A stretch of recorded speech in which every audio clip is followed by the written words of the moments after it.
നമസ്കാരം. കൈപ്പശ്ശേരി ഗോവിന്ദംപുരി. മേടമാസം 10-ാം തീയതി പത്താമുദയം. പത്താമുദയത്തെക്കുറിച്ച് ഞാൻ പറയുമ്പോൾ നിങ്ങൾ അറിയേണ്ടത്, പണ്ടത്തെ കാലത്ത് കുടുംബദേവത, കുടുംബത്തിൽ പരദേവതമാരൊക്കെ ഉണ്ടെങ്കിൽ, കുടുംബത്തെ ഈ വെച്ചുസേവ കാര്യങ്ങൾ അങ്ങനെയൊക്കെ ഉള്ളതൊക്കെ ഉണ്ടെങ്കിൽ അവർക്കടെയൊക്കെ പൂജകൾ ചെയ്യുന്ന ദിവസം ഏതാണെന്ന് ചോദിച്ചാൽ പണ്ടൊക്കെ പത്താമുദയത്തിനാണ് ചെയ്യുന്നത്. ശരിക്ക് പകലും രാത്രിയും തുല്യ അളവിൽ വരുന്ന ഒരു കാലഘട്ടമാണ് മേടമാസത്തം. സൂര്യൻ അത്യുച്ചത്തിൽ നിൽക്കുന്ന സമയമാണ്. ശരിക്കും നവഗ്രഹത്തിൽ തന്നെ ഏറ്റവും പ്രാധാന്യം എന്ന് പറയുന്നത് സൂര്യനാണ്. കാരണം പറഞ്ഞു കഴിഞ്ഞാൽ നവഗ്രഹ പൂജയെ കഴിക്കുമ്പോൾ നടുക്കിരിക്കുന്ന ആ ഒരു പ്രതിഷ്ഠയാണ് നമ്മൾ സൂര്യൻ എന്ന് പറയുന്നത്. ആ സൂര്യന് ഏറ്റവും പ്രാധാന്യം വരുന്ന ദിവസമാണ് പത്താമുദയം. പത്താമുദയത്തിനൊരു കുട്ടിയൊക്കെ ജനിക്കുക, മേടമാസം 10-നുള്ളിൽ കുട്ടി ജനിക്കുക. അപ്പോൾ ആദ്യത്തിന് ഉച്ചബലവാലാണ്, അയാൾ കേമനാവും, മിടുക്കനാവും, അങ്ങനെയൊക്കെ പണ്ട് പറയാറുണ്ട്. അങ്ങനെയൊക്കെയാണ് ഇപ്പോഴും പറയാറുണ്ട്. പണ്ട് പറഞ്ഞാൽ ഇപ്പോഴും പറയും. മേടമാസം 10-ന് മുമ്പ് എന്തെങ്കിലും കാര്യങ്ങൾ തുടങ്ങുന്നതും ചെയ്യുന്നതും ഒക്കെ വളരെ നല്ല ഫലത്തെ പ്രദാനം ചെയ്യുന്നു എന്ന് പറയാം. അതുപോലെ തന്നെയാണ് മേടമാസം 10-ാം തീയതി എന്ന് പറയുന്ന ദിവസം. ശരിക്കും പറഞ്ഞിട്ടുണ്ടെങ്കിൽ അന്നത്തെ ദിവസം ശിവക്ഷേത്രത്തിലുള്ള ദർശനങ്ങൾ, സൂര്യഭഗവാന്റെ ദർശനങ്ങൾ, സൂര്യദേവൻ്റെതായി നിൽക്കുന്ന നാമജപാദികൾ, സൂര്യദേവന്റെ ഗായത്രികൾ ജപിക്കുക, ഇതൊക്കെ വളരെ വളരെ നല്ലതാണ്. കാരണം 15 ഇരട്ടി ഫലം ചെയ്യുന്നതാണ്. മേടമാസം പൊതുവെ സൂര്യഭജനത്തിനും നവഗ്രഹ ഭജനത്തിനും കേമത്തമായ മാസമാണ്. അതിൽ എക്സ്പെഷ്യലി ഈ മേടമാസം 10 എന്ന് പറയുന്ന ദിവസം അത്യുച്ചത്തിൽ സൂര്യൻ നിൽക്കുന്ന സമയം. അത്യുച്ചത്തിൽ സൂര്യൻ നിൽക്കുന്ന സമയം എന്ത് വിഷയങ്ങൾക്കും എന്ത് കാര്യങ്ങൾക്കും പൂർണ്ണത കിട്ടുന്ന കാലഘട്ടം എന്ന് പറയുന്നത്. നല്ല മുഹൂർത്തങ്ങൾ, നല്ല ഗ്രഹാരംഭങ്ങൾ, പുതിയ വ്യവസായങ്ങൾ തുടങ്ങുക, പുതിയ വിദ്യാഭ്യാസം തുടങ്ങുക, ജ്ഞാനസമ്പാദനത്തിലുള്ള കാര്യങ്ങൾ, ധനസമ്പാദനത്തിലുള്ള കാര്യങ്ങൾ, ബാങ്ക് അക്കൗണ്ടുകൾ തുടങ്ങുക, അങ്ങനെ എന്ത് കാര്യങ്ങൾക്ക് മേടമാസം 10 വളരെ ഗംഭീരാണ് എന്നാണ് പറയുന്നത്.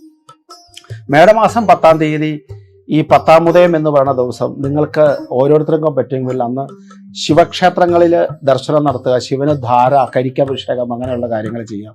സൂര്യക്ഷേത്രങ്ങളിൽ ചുമന്ന പൂക്കൾ സമർപ്പിച്ച് സൂര്യദേവനെ തൊഴുക, അങ്ങനെ ചെയ്യുന്നത് നല്ലതാണ്. രാവിലെ ഒന്നും പറ്റിയില്ലെങ്കിൽ മുറ്റത്ത് നിന്ന് സൂര്യഭഗവാനെ തൊഴുതാൽ പോലും അതിൻ്റെ ഫലം വത്തത്. സർവ്വപാപങ്ങളുടെയും സർവ്വശാപങ്ങളുടെയും ദുരിതങ്ങളുടെയും മോചനത്തിന് ഈ മേടം 10 ദേവക്ഷേത്രം, ദേവീക്ഷേത്രമാണെങ്കിലും ദേവന്മാരുടെ ക്ഷേത്രങ്ങളാണെങ്കിലും ദർശനം കൊണ്ട് പുണ്യമാകുന്നു. മേടമാസത്തിലെ 10-ലെ ക്ഷേത്ര ദർശനം കൊണ്ട് പൊതുവെ നമുക്കുണ്ടാകുന്ന ദുരിത വിഷയങ്ങൾക്ക് നമുക്കൊരു മോചനം കിട്ടുന്നു. മേടമാസം 10-ന് പ്രതിഷ്ഠ കഴിക്കുന്ന ഒത്തിരി അമ്പലങ്ങളുണ്ട്. അതൊക്കെ ഉത്തരോത്തര അഭിവൃദ്ധിയാണ് ആ പ്രതിഷ്ഠ കഴിക്കുന്ന ദിവസങ്ങൾ. കാരണം വെച്ചാൽ അമ്പലത്തിലൊക്കെ ഒരുപാട് അഭിവൃദ്ധികൾ ഉണ്ടാവുമെന്നാണ് പറഞ്ഞത്. അന്ന് കലശാദികൾ, കലശങ്ങൾ, കാര്യങ്ങൾ, അങ്ങനെയുള്ള കാര്യങ്ങളൊക്കെ ചെയ്യാൻ ഏറ്റവും പറ്റിയ ദിവസവും മേടമാസം 10-ആണ്.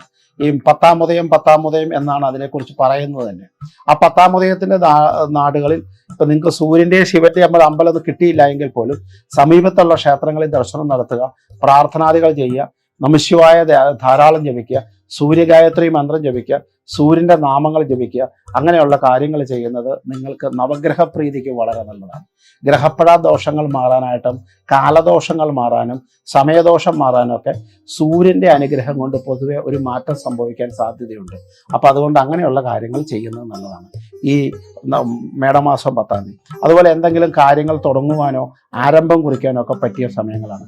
അതുപോലെ തന്നെ പുതിയ ജോലിയിൽ പ്രവേശിക്കുക, പുതിയ സൈൻ ചെയ്യുക, അങ്ങനെയുള്ള കാര്യങ്ങളൊക്കെ ചെയ്യാൻ മേടമാസം 10 നല്ലതാണ്. എന്തൊരു കാര്യത്തിൻ്റെയും തുടക്കം മേടം 10-നെ കുറിച്ചാണ്.